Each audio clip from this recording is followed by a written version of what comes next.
This week's episode of Know Your CEO, we get to interact with BOMA Panafrican CEO Dr. Abbas Gullet. Take a look. Ever want to know how a CEO sees his world? Then here's how. Apart from running an organization and strategizing, their key role is to ensure there is money in the bank. Our CEO this week is Dr. Abbas Gullet, the Chief Executive Officer of the BOMA Pan-African Limited.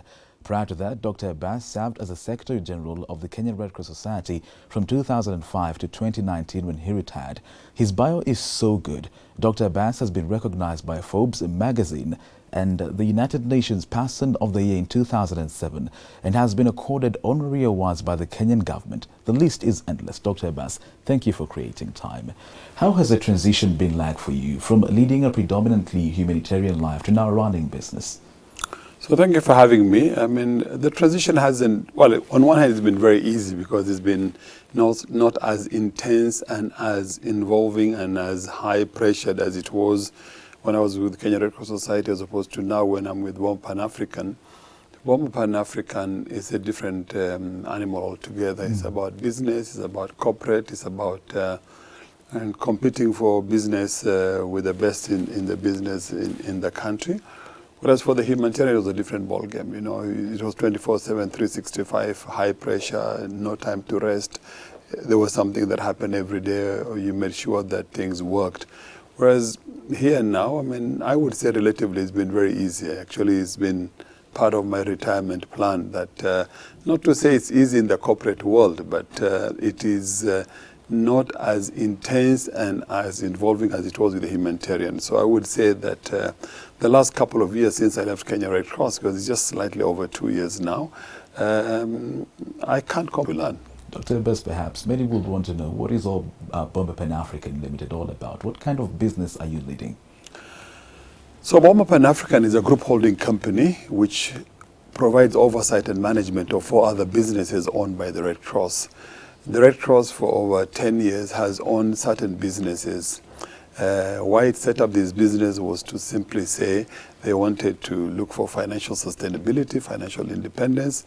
The aid industry globally has been changing the last 20, 30 years, and it continues to change. It's getting more and more difficult, less and less resources, too many NGOs, CBOs, both local and international, and there's competition for the little resources that's available that's already dwindling. So I think Kenya Red Cross was ahead of its game, 10, 15 years ago to come up with the idea of doing businesses.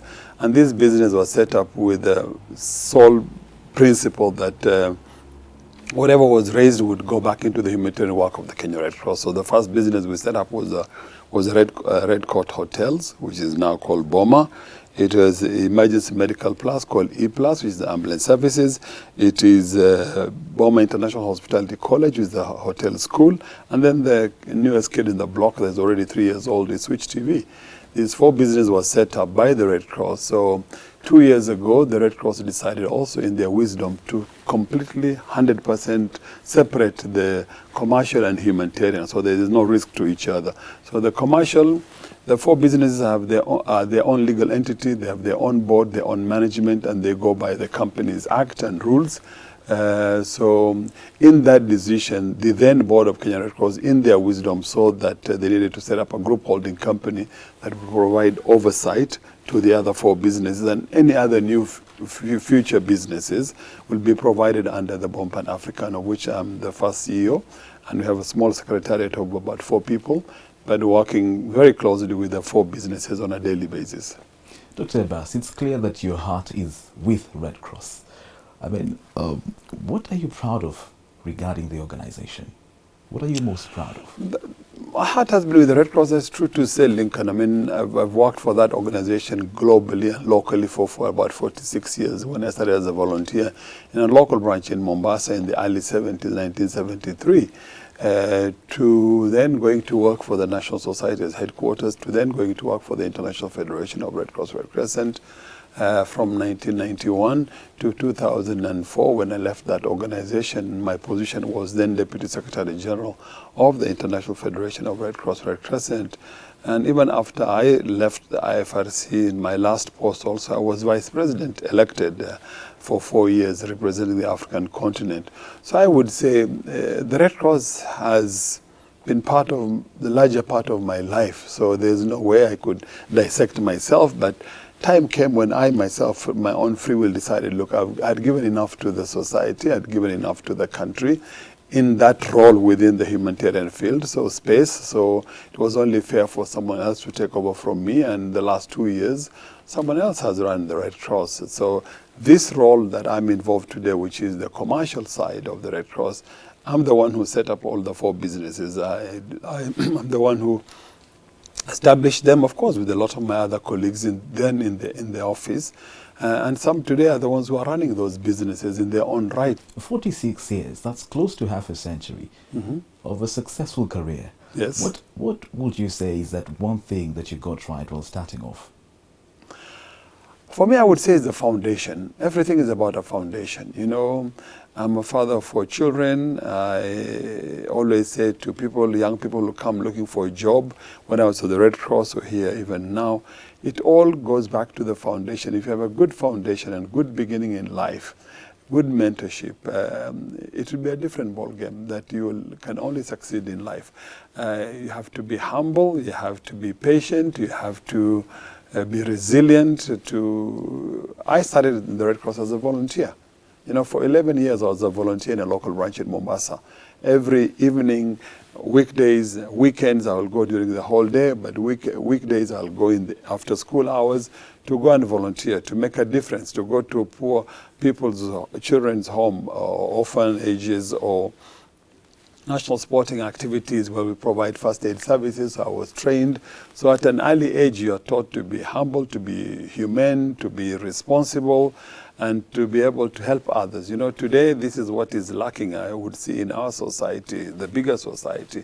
We, the older people, need to mentor, need to guide, need to assist young people in character molding, character building. You know, you had institutions like the 4YK clubs, you had debating clubs, you had the Red Cross, you had the YMCA, you had the YWCA, you had the St. John's, you had these institutions that were set up earlier, President's Award Scheme, where young people spend most of their time during their off hours. But today, in this age of digital and social media, of course, that's what's taken over.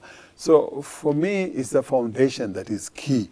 And that is why Switch TV was also set up to provide mentorship and education to young people about their lives, about social issues and issues of employment, issues of relationship, issues of health, of education, so that young people are mentored and nurtured as they go along, and that to realize that Rome was not built in a day.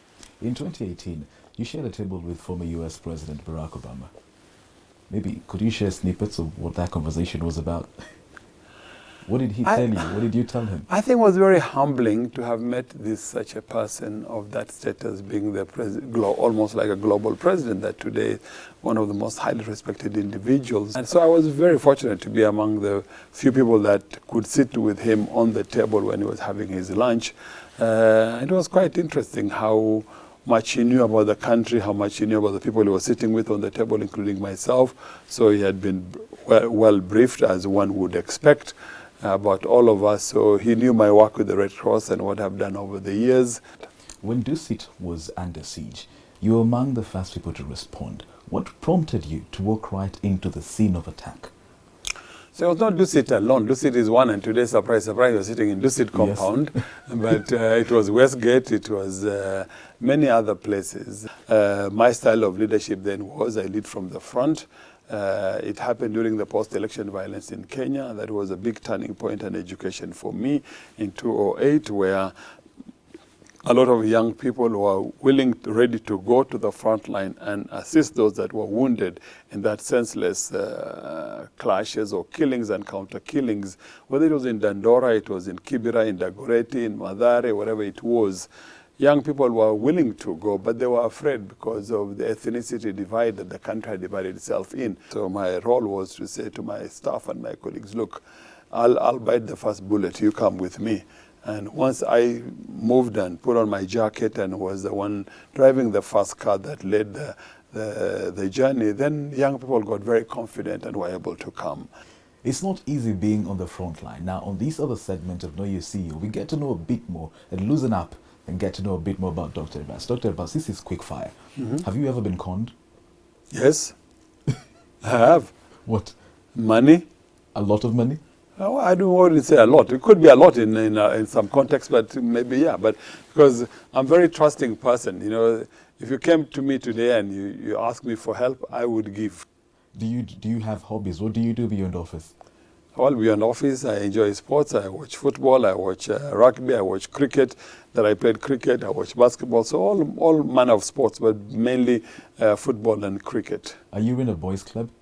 Nope, thank God. Favorite car? Favorite car? The one I drive. What's that? Toyota Land Cruiser. V8. Yes. What's that one rule of life that has kept you going? One, of course, is never lose hope and never say no. I don't believe in the word I can't. Okay? I tell my children, don't tell me you can't. You can. And you must do it.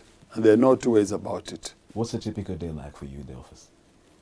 Well, today is much easier. It's 9 to 5. But my previous life was, 24/7, 365. Thank you, Dr. Abbas. I Most want you to welcome. close the show for us. Tell the audience, the conversation on Know Your CEO continues next Monday. The show on Knowing Your CEO continues next Monday. Many thanks for watching the show.